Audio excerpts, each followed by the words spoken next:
रामकृष्ण आणि माऊली देवा मराठी व्लॉगच्या एका नवीन व्हिडिओमध्ये आपलं सर्वांचं स्वागत आहे मित्रांनो। आज आमचा लाडका चिरंजीव रोशन सुरेश याचे आज केस कापाय आणलेले आहे आमच्या तानाभाऊकडे। बघा हे आमचे तानाभाऊ आणि हा आमचा लाडका चिरंजीव रोशन। आज त्याची केस कापाय चालली, आज त्याचा बर्थडे आहे। बर्थडे भाऊ आहे बरं का, व्यवस्थित चांगली केस कापा, मस्तपैकी दिसताना ॲक्टिव्ह दिसला पाहिजे तानाभाऊ माणूस आमचं। बघा त्याचे आमचे अण्णा बसले तिकडं, अण्णा पण साबडवरून इकडं तानापाच्या जवळ केस कापायचं। आमच्या तानापाचं दुकान आहे गावनडी फाट्यावरती। तानापा आमचे तानापा इकडंच दुकान असतं आणि इकडं राहायला सांगोडमध्ये असतात, पण आपली दुकान इकडं टाकले, व्यवसाय त्यांचा या साईडला आहे। आणि आमचा छोटा चिरंजीव बसलाय तिकडं, तुम्ही बघू शकता। बारक्या पेपर काढ की बाळा तोंडावरनं दिसू दे घ्या, त्याची बी केस कापायच्या तर भाऊ दवाखान्यात चाकाचक करून न्यायचं आहे। आज आमच्या रोशनचा वाढदिवस आहे। रोशन, हा त्याचं नाव रोशन। रोशन आहे ना त्याचं नाव रोशन। हा असू दे ते मॉमेडियन ह्याच्यातलं नाव येतं, पण त्याच्या पोटाला आई आली होती ना, आईचं आमच्या नाव राधाबाई होतं म्हणून त्याचं नाव रोशन ठेवले मी। रोहित सगळ्यांचा रोहन आहे ती, म्हणून आमच्या घरात त्याचं नाव मी रोशन ठेवले। ते जरा हे होतं, पण असू द्या, त्याला काय नाही, जात धर्म मानायला नुसते अण्णा बरं का। व्यवस्थित कापा केस, एकदम डॅश मध्ये तानापा कापायचे केस, चकाचक पोरग दिसलं पाहिजे। उद्याच्याला शाळेत जायचं चॉकलेट घेऊन। आमचे दादा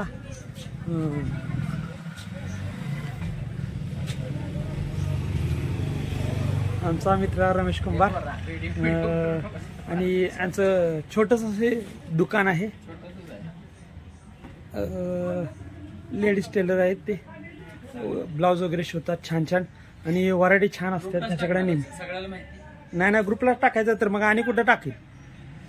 आमचा रमेश आणि त्यांचा आराध्य दैवत, त्यांचे आराध्य दैवत तिथं तुम्ही बघू शकता बघा। आणि वर्ण आणि मग मला काय म्हटलं परत बोल बरं, बोल की once more repeat please. Online live आहे तुझं, लाईव्ह असलं तरी पण मी काय बोलतो हे सगळ्यांनी माहित आहे पद्धत माझी बोलायची। ते माझ्या डोक्यात नाही, शोल्डरला सुने असतात तशा। बघू शकता आमच्या रमेश भाऊंचं दुकान, खूप असे चांगले टेलर आहेत बघा, नामांकित टेलर आहेत। लेडीज ब्लाउज आणि त्यांच्या घरात गणपती सकट बनवले जातात, आणि हे आलेले त्यांचे ब्लाउज शिवायसाठी।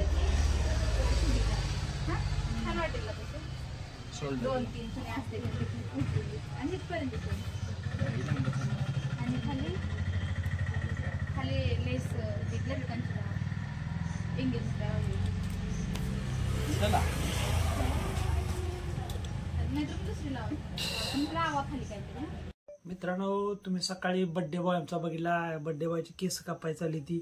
आज माझा सुद्धा वाढदिवस आहे, पण आम्ही आज वाढदिवस साजरा केला नाही।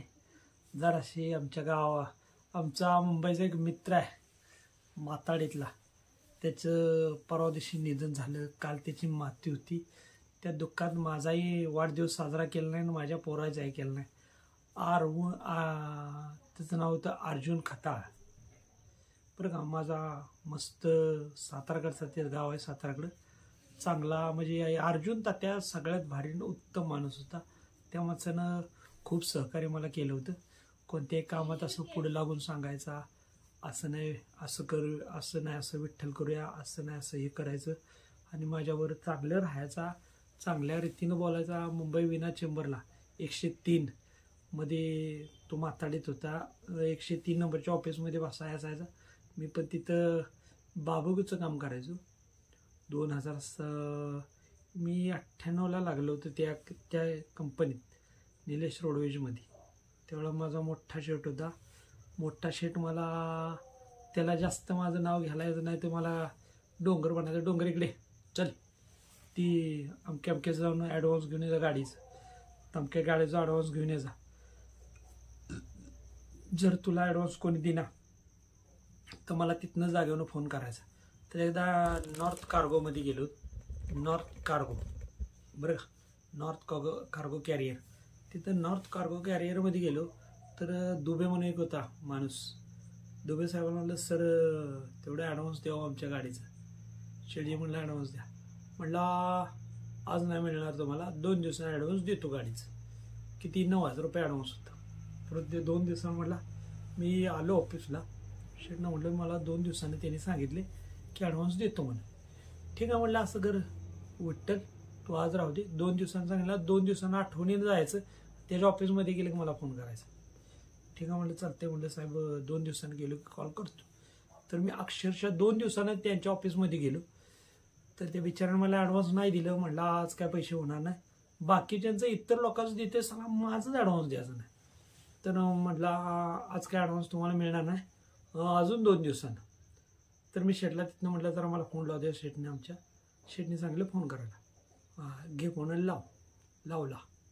तर शेट संग वार्ता झाली. तर तो शेटला म्हणला 2 दिवसांनी नक्की देणार, म्हणजे नक्की देणार. ठीक आहे. तर मला शेट म्हणले असं कर 2 दिवसांनी देते ना, चल तो घरी ऑफिसला आहे, बघू आणि 2 दिवसानं. ठीक आहे चालते. मग परत नंतर मी 2 दिवसानं त्याच्या ऑफिसमध्ये गेलो. तर ॲडव्हान्स काय दिनाच तो माणूस. म्हणजे 4 दिवस झाले टोटल. 5वा दिवस गाडी तिखंड भरून निघण्याचा वेळ झाला तर या बिचाऱ्यानं मला गेलेल्या गाडीचा ॲडव्हान्स दिला नाही. तर शेटनी मला सांगितलं, मी गेलो 2 दिवसांनी त्याच्याजवळ.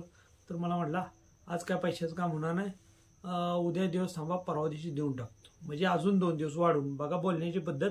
उद्या दिवस थांबा, काही परवा दिवशी देऊन टाकतो. तो उत्तर म्हणजे UP बिहारचा माणूस होता. आता मी तसं हिंदीत बोलायला गेलो तर तुम्ही म्हणणार बघा हिंदी पण बोलते. ते जास्त करून त्यांची लँग्वेज वेगळी, आपली लँग्वेज वेगळी. आता मी तुम्हाला मराठी सांगतो मित्रांनो, आपण मराठी माणसं मराठीतच बोलायचं असते. आणि झालं त्याच्यानंतर केलो. तर मी ऑफिसमधूनच त्यांना शेटला आमच्या केला फोन. तर शेट म्हटले तू म्हणला तर त्याला दिला फोन. तर ते म्हणला तर आप मेरे को 2 दिन के लिए बोले थे, 4 दिन हो गए, आज 4 दिन हो गए, तो 4 दिन के बाद आप बोले थे एडवांस देता हूँ करके, आपने अभी तक दिया नहीं एडवांस. तो आदमी फोकट में आता है क्या आपके पास, रोज के रोज आता है ना. अपन 2 रुपए की आदमी को मेरी चाय पिलाता, खाली फोकट में बिठा के रखता और वापस भेज देता, उतना ही काम है क्या उसके पास. अभी फोन रखो मैं आता ऑफिस में, असं म्हणला शेट. आमच्या त्या शेटला म्हटला आणि आमचा अक्षरशः शेट तिथून विना चेंबरमधून चालत आलं नॉर्थ कार्गो कॅरियरमध्ये येऊन बसलो ऑफिसमध्ये खुर्चीवर. आत्ता मला पैसे पाहिजे. हिंदीत मला अब्बे मेरे को पेमेंट चाहिए, 9,000 रुपये ना मेरे को अब्बे चाहिए. सेठ आज क्या नॉर्थ तो तिकडचा शेठ काय म्हणायला लागला, दुबे मला अब्बे का सेठ पैसा आज काय मिल नहीं सकेगा आपको, आज के लिए आपको 1-2 घंटा बैठना पड़ेगा. चल 2 घंटा बैठता. आमचं शेठ दुपारी गेलो तर 4 वाजता ॲडव्हान्स आला.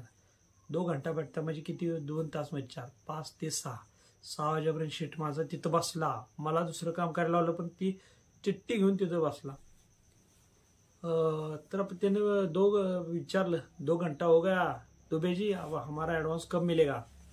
सर जी आधे 1 घंटा और लगेगा, बैठ जाओ, मैं आपके लिए चाय मंगाओ, कॉफ़ी मंगाओ. मेरे को तेरा कुछ नहीं चाहिए, मेरे को पैसा होना बस, मैं तेरे पास बैठ जाता. मग शेट आमचा अजून 1 तास बसलो. म्हणजे 7 वाजले तरी आमचं शेट त्याच्याच ऑफिसला बसलं. आम्ही सगळीकडचं कलेक्शन करून मी पैसे गोळा करून आणि ऑफिसला आलो. तर शेट आमचं तिकडंच त्याच्याच ऑफिसला बसलं होतं. मॅनेजर आमचा शबीर शेख याला त्याच्या आपल्या खुर्चीवर बसला होता. तर त्यानं मला विचारलं त्याला विचारलं मला शेट कुठे आहेत. मला गेला कार्गो कॅरियरमध्ये, नॉर्थ कार्गो कॅरियरमध्ये. तर तिथला नंबर होता त्याच्याकडे. म्हणलं लाव फोन. तर लावला फोन. शेटने उचलला, त्या मॅनेजरने उचलला. तर मी विचारलं म्हणलं हमारा शेट बैठा है क्या वहाँ पे. हाँ म्हणलं बैठा है अभी, ॲडव्हान्स आने का बाकी अभी आएगा तो पैसा दे दूंगा. तर त्यानं त्या दिवशी अक्षरशः 9 वाजेपर्यंत शेटला बसवलं आमच्या. जेव्हा तो घरी निघाला त्याला शेट म्हणला मी तुझ्या घरी येतो, मी घरी येतो, मला पैसे पाहिजे, मला पैसे दे, मतलब मला पैसे दे, काही कर पण मला पैसे दे. अक्षरशः त्या माणसानं बिल्डिंगच्या खाली आल्यानंतर एका माणसाकडनं 9,000 रुपये घेतले आणि शेटला दिलं. 9,000 रात्रीच्या 9 वाजता. मग काही लोक असे असतात एवढा आमचा शेट खतरनाक होता. पण बिचारा त्या शेटचं एवढाच माझ्याकडं माझा आपला मी डोळ्यात देखत बघितलेला किस्सा तुम्हाला सांगतो मित्र. पण याच्या अगोदर लय आमचं डेंजर शेट होतं. असंच त्यानंतर आमची मुंबई सुटली. गावाला मला पॅरलीस झाला. मी गावालाच राहिलो. आणि आत्ता सकाळी त्या जो कामगार म्हटलं ना तुम्हाला होता उत्तम खताळ, अर्जुन खताळ याचा वाढदिवस म्हणजे 2 दिवस अगोदर मृत्यू झाला होता. 31 तारखेला मृत्यू झाला होता. 1 तारीखमध्ये 31 तारखेला 1 तारखेला आज त्याची माती होती. मग त्याची आज माती तिकडे सावडली जाणार होती. मग आम्ही कसा इकडे आणून वाढदिवस करायचा सांगा. एक तळतळाट माझा जुना माणूस जवळचा आणि जुना माणूस होता. त्यामुळे माझ्या मनाला खूप असा तळतळाट वाटायचा. त्या माणसाच्या मातीनं आपण कसा वाढदिवस साजरा करायचा. म्हणून आज आम्ही माझ्या पोराचाही नाही आणि माझा स्वतःचाही वाढदिवस साजरा केला नाही त्या माणसासाठी. अर्जुन खताळ हे लय मोठं पॉवरफुल माणूस होता. खूप असा चांगला मनानं असा बोलायला इतका छान गाण्या बोलूच नका. सोन्याने पिवळा माणूस होता राव. मृत्यू कसा पावला काय कळलं नाही. कोण म्हणतं त्याला अटॅक आला, कोण म्हणतं काय झालं, ते परमेश्वरालाच माहिती काय झालं असेल. त्यामुळं बड्डे काय साजरा करू शकला नाही मित्रांनो. जर या व्हिडिओमध्ये माझं जर काय चुकलं असलं तर तुम्ही मायेमिले करू नका. माझा राग धरू. रामकृष्ण हरी माऊली. चला.